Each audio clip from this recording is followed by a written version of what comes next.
Game 3 ng UAAP Finals. Naging matindi ang bakbakan. Sa first quarter pa lamang ng laro ay nagpalitan na agad ng score ang dalawang kupunan. Pinangunahan agad ni Mike Phillips at Kevin Kiambao ang bilasan. Hindi naman nagpahuli ang veteran point guard ng UP na si JD Kagulangan. Maging ang big man nilang si Meliora Brown ay nagpakitang gilas din sa laro. Samantala Mike Phillips at Lopez nagpalitan agad ng dakdak sa harap ng mahigit 20,000 fans sa loob ng Smart Araneta Coliseum.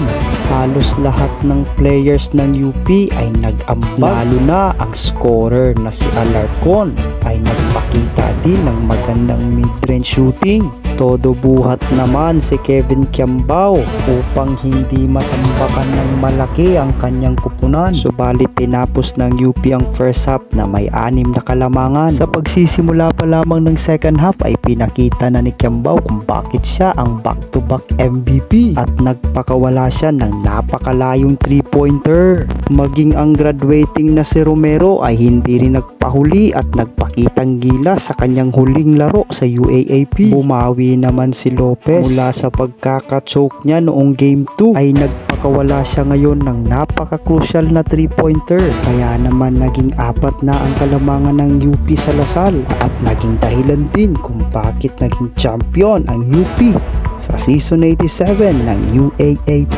Itinanghal naman bilang MVP ng finals si JD Kagulangan.